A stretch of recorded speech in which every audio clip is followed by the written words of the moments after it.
ಎಲ್ಲರಿಗೂ ನಮಸ್ಕಾರ. ನೋಡಿ ನಾವಿವತ್ತು ಸಂಗಮಕ್ಕೆ ಬಂದಿದ್ದೀವಿ. ಇದು ಸಂಗಮಕ್ಕೆ ಹೋಗುವಂತ ದಾರಿ. ಇಲ್ಲಿಂದ ಒಳಗಡೆಗೆ ಹೋದ್ರೆ ನಾವು ಸಂಗಮ ರೀಚ್ ಆಗ್ತೀವಿ. ಈ ಕಡೆಗೆ ಹೋದ್ರೆ ನೋಡಿ ಹಿಂಗೆ ಲೆಫ್ಟ್ಗೆ ಒಂದು ದಾರಿ ಇದೆ. ಈ ದಾರಿಗೆ ಹೋದ್ರೆ ಇಲ್ಲಿಂದ 7 ಕಿಲೋಮೀಟರ್ಗೆ ಚುಂಚಿ ಫಾಲ್ಸ್ ಸಿಗತ್ತೆ. ಅದು ಸಹ ತುಂಬ ಚೆನ್ನಾಗಿದೆ. ಒಳಗಡೆಗೆ ಹೋಗಬೇಕು 7 ಕಿಲೋಮೀಟರು. ಹಿಂಗೆ ಒಂದು 10 ಕಿಲೋಮೀಟರ್ ಅಂದರೆ ಘಾಟ್ ಸೆಕ್ಷನ್ ಎಲ್ಲ ಸಿಗುತ್ತೆ. ಹಾಗೆ ಒಳಗೆ ಹೋದರೆ ನಮಗೆ ಸಂಗಮ ಸಿಗುವಂಥದ್ದು. ಇಲ್ಲಿ ನಾವು ಚೆಕಿಂಗ್ ಮಾಡಿಸ್ಬೇಕಾಗತ್ತೆ. ಕಾರಲ್ಲಿ ಬಂದರೆ ಗಾಡಿ ನಂಬರು ಮತ್ತು ನಮ್ಮ ಫೋನ್ ನಂಬರ್ ಎಲ್ಲನೂ ನಾವು ಎಂಟ್ರಿ ಮಾಡಬೇಕಾಗತ್ತೆ. ನೋಡಿ, ಈ ಚೆಕಿಂಗ್ ಪಾಯಿಂಟಲ್ಲಿ ಪ್ಲಾಸ್ಟಿಕ್ಕು ಅಲೋ ಇರೋದಿಲ್ಲ. ನಾವು ಪ್ಲಾಸ್ಟಿಕ್ ತೊಗೊಂಡು ಹೋದ್ವಿ ಅಂದರೆ ಬಾಟಲ್ ಆಗಿರಲಿ ಕವರ್ ಆಗಿರಲಿ ಏನೇ ತೊಗೊಂಡು ಹೋದ್ರೂ ಅದನ್ನು ಮತ್ತೆ ನಾವು ವಾಪಸ್ ತೊಗೊಂಬರ್ಬೇಕು. ಚೆಕಿಂಗ್ ಆಗುತ್ತೆ. ಅಷ್ಟೇ ಅಲ್ಲ, ಡ್ರಿಂಕ್ಸ್ ತೊಗೊಂಡು ಹೋಗೋ ಹಂಗಿಲ್ಲ ಒಳಗಡೆಗೆ. ಇದು ಬೆಳಗ್ಗೆ 9 ಗಂಟೆಗೆ ಓಪನ್ ಆಗಿ ಸಂಜೆ 5:30ಕ್ಕೆ ಕ್ಲೋಸ್ ಆಗುವಂಥದ್ದು.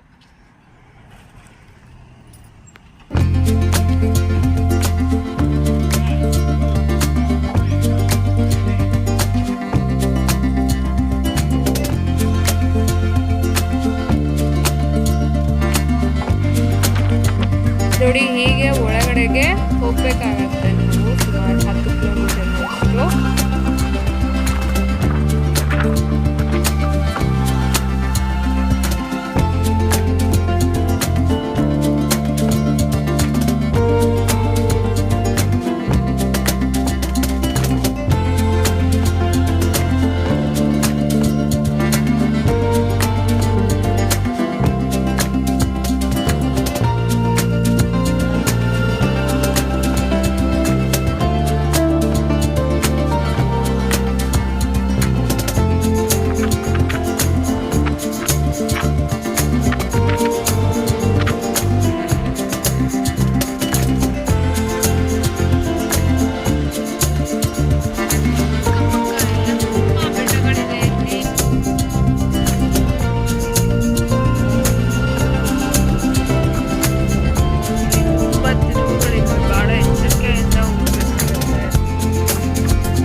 ನೋಡಿ, ಹೀಗೆ ಕಾಡು ಪ್ರದೇಶದಿಂದ ಒಳಗಡೆಗೆ ಬರ್ತಾ ನಮಗೆ ಸಂಗಮ ಸಿಗುತ್ತೆ. ನೋಡಿ, ಇದೇ ಎಂಟ್ರೆನ್ಸ್ ಸಂಗಮದ್ದು.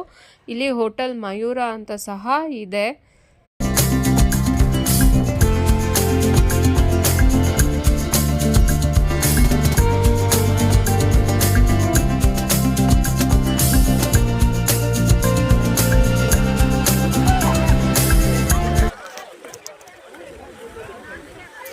ನೋಡಿ, ಇದೇ ಸಂಗಮ ಪ್ಲೇಸ್. ಯಾವ ರೀತಿ ಇದೆ ಅಂತ ನೋಡ್ಬೋದು.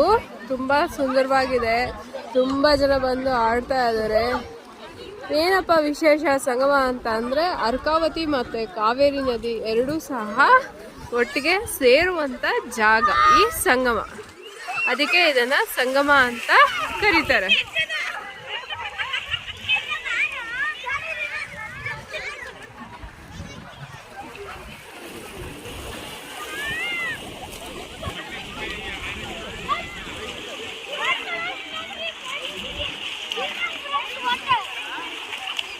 ಇದು ಬೆಂಗಳೂರಿಂದ 70 ಕಿಲೋಮೀಟರ್ ದೂರದಲ್ಲಿ ಇರುವಂತಹ ಜಾಗ. ಇದು ಒನ್ ಡೇ ಟ್ರಿಪ್ಗೆ ಇದು ಬಹಳ ಹತ್ತಿರ ಇದೆ. ತುಂಬ ಚೆನ್ನಾಗೂ ಸಹ ಇದೆ. ಬಂದವರು ಬೆಂಗಳೂರಿಂದ ಬಂದು ಇಲ್ಲಿ ಬೆಳಗ್ಗೆ ಬಂದು ಸ್ವಲ್ಪ ಹೊತ್ತು ನೀರಲ್ಲಿ ಎಂಜಾಯ್ ಮಾಡಿ ಹೋಗ್ಬೋದು. ಇದೇ ಸಂಗಮ ಪ್ಲೇಸ್.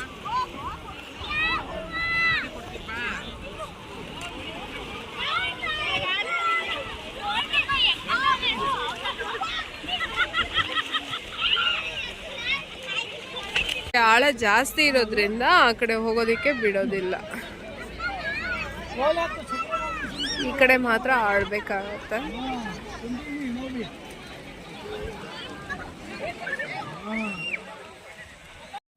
ನೋಡಿ, ಇಲ್ಲಿ ಮೆನ್ಷನ್ ಮಾಡಿದ್ದಾರೆ ಪ್ರವಾಸಿಗರು ಬಂದವರು ಏನು ಮಾಡಬೇಕು ಏನು ಮಾಡಬಾರ್ದು ಅನ್ನೋದನ್ನು. ನೋಡಿ ಇದು ಕಾವೇರಿ ನದಿ. ನಾವು ಸಂಗಮಕ್ಕೆ ಬಂದರೆ ನೋಡಿ ಈ ಕಡೆ ಲೆಫ್ಟಿಗೆ ಹರಿತಾ ಇರುವಂಥದ್ದು ಅರ್ಕಾವತಿ ನದಿ. ಹಾಗೆ ಹಿಂಗೆ ಮುಂದೆ ಬಂದರೆ ಇದು KRS ಇಂದ ಬರ್ತಿರುವಂತಹ ಕಾವೇರಿ ನದಿ. ಇದು ಈ ಎರಡೂ ನದಿಗಳು ಒಟ್ಟಿಗೆ ಸೇರುವಂತಹ ಜಾಗನೇ ಸಂಗಮ. ಅದಕ್ಕೆ ಈ ಪ್ಲೇಸ್ಗೆ ಸಂಗಮ ಅಂತ ಹೆಸರು ಬಂತು. ನೋಡಿ ಇದು ಅರ್ಕಾವತಿ ನದಿಲಿ ಎಷ್ಟು ಜನ ಆಡ್ತಾ ಇದ್ದಾರೆ ಅಂತ ಅಂದ್ಬಿಟ್ಟು ನೋಡ್ಬೋದು ನೀವು. ಬ್ಯಾಂಗ್ಳೂರಿಂದ 1 ಡೇ ಟ್ರಿಪ್ಪು ಅಂತ ಅಂದ್ಬಿಟ್ಟು ಬರೋದಕ್ಕೆ ತುಂಬ ಚೆನ್ನಾಗಿದೆ. ಒಳ್ಳೆ ಟೈಮ್ ಸ್ಪೆಂಡ್ ಮಾಡ್ಬೋದು. ಇಲ್ಲಿಂದ ಮುಂದಕ್ಕೆ ಯಾರೂ ಬಿಡಲ್ಲ, ತುಂಬ ಆಳ ಇದೆ ಅಂಥೇಳಿ. ಇದು KRS ಕಡೆಯಿಂದ ಬರ್ತಿರುವಂಥ ಕಾವೇರಿ ನದಿ. ಇದು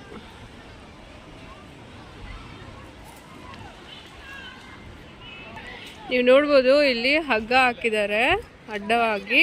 ಯಾಕೆ ಅಂದರೆ ಈ ಕಡೆ ಕಾವೇರಿ ನದಿ ತುಂಬ ಆಳ ಇರೋದ್ರಿಂದ ಡೇಂಜರ್ ಅಂತ ಅಂದ್ಬಿಟ್ಟು ಈ ಕಡೆ ಯಾರನ್ನು ಬಿಡ್ತಿಲ್ಲ ಆಡೋದಕ್ಕೆ ಅಂತೇಳಿ. ಇಲ್ಲಿ ನೀವು ಕಾಣ್ತಿರ್ಬೋದು ಈ ಹಗ್ಗ.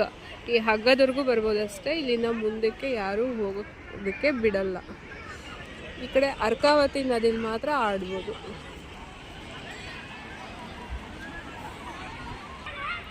ಬನ್ನಿ ಹೀಗೆ ಮುಂದೆ ಹೋಗಿ ಸಂಗಮನ ನೋಡೋಣ, ಯಾವ ರೀತಿ ಎರಡು ನದಿಗಳು ಜೋಡಣೆ ಆಗ್ತಿದೆ ಅನ್ನೋದನ್ನು ತೋರಿಸ್ತೀನಿ ನಾನೀಗ. ನೋಡಿ ಇಲ್ಲೂ ಸಹ ಅರ್ಕಾವತಿ ನದಿಗೆ ಈಗ ಅಡ್ಡಲಾಗಿ ಒಂದು ಹಗ್ಗನ ಹಾಕಿದ್ದಾರೆ, ಕಾಣ್ಬೋದು. ಇಲ್ಲಿಂದ ಮುಂದಕ್ಕೆ ತುಂಬ ಆಳ ಇರೋದ್ರಿಂದ ಯಾರನ್ನು ಬಿಡ್ತಿಲ್ಲ. ತುಂಬ ಡೇಂಜರಸ್ ಪಾಯಿಂಟ್ ಅಂತ ಹೇಳಿ. ನೋಡಿ ನಿಮ್ಗಲ್ಲಿ ಕಾಣ್ತಾ ಇದೆಯಲ್ಲ ಬಂಡೆ ಥರ ಮತ್ತು ಕಂಬಿ ಥರ ನಿಲ್ಲಿಸಿದ್ದಾರೆ ನೋಡಿ, ಅಲ್ಲೇ ನದಿ ಸೇರ್ತಾ ಇರುವಂತಹ ಜಾಗ.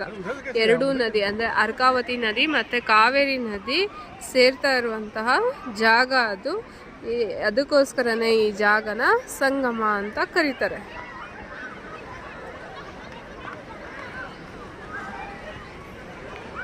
ಅಲ್ಲೆಲ್ಲ ತುಂಬ ಡೇಂಜರ್, ಅಂದರೆ ಆಳ ಜಾಸ್ತಿ ಇರೋದ್ರಿಂದ ಯಾರನ್ನು ಸಹ ಬಿಡ್ತಿಲ್ಲ ಅಲ್ಲಿವರೆಗೂ.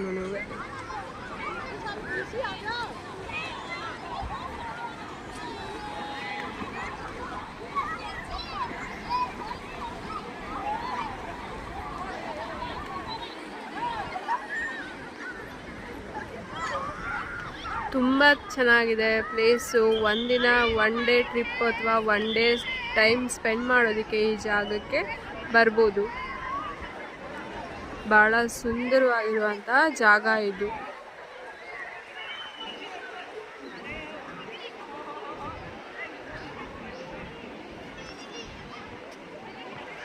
ನಾವು ಮೇಕೆದಾಟಿಗೆ ಹೋಗ್ಬೇಕಾದ್ರೆ ಇಲ್ಲಿ ಈ ರೀತಿ ಕ್ಯೂನಲ್ಲಿ ನಿಂತ್ಕೊಂಡು ನಾವು ಟಿಕೆಟನ್ನು ತಗೋಬೇಕಾಗತ್ತೆ. ಸಂಗಮದಲ್ಲಿ ಟಿಕೆಟ್ ತಗೊಂಡು ಕರ್ನಾಟಕ ಸರ್ಕಾರ ಬಂಡೀಪುರ ಹುಲಿ ಸಂರಕ್ಷಿತ ಪ್ರದೇಶ ಅಂತ ಅಂದ್ಬಿಟ್ಟು ಬಸ್ ಬರುತ್ತೆ. ಈ ಬಸ್ಸನ್ನು ಹತ್ಕೊಂಡು ನಾವು ಮೇಕೆದಾಟನ್ನ ನೋಡೋದಕ್ಕೆ ಹೋಗಬೇಕಾಗತ್ತೆ. ಮೇಕೆದಾಟಲ್ಲಿ ಯಾವುದೇ ರೀತಿಯ ಪ್ರೈವೇಟ್ ವೆಹಿಕಲ್ಸ್ನ ಅಲೋ ಮಾಡೋದಿಲ್ಲ. ನಾವು ಇದೇ ಬಸ್ಸಲ್ಲೇ ಹೋಗಬೇಕಾಗತ್ತೆ. ಎಲ್ಲರಿಗೂ ಈ ವಿಡಿಯೋ ಇಷ್ಟ ಆಯಿತು ಅಂತ ಅಂದರೆ ಲೈಕ್ ಮಾಡಿ, ಶೇರ್ ಮಾಡಿ ಮತ್ತು ಸಬ್ಸ್ಕ್ರೈಬ್ ಮಾಡಿ. Thank you.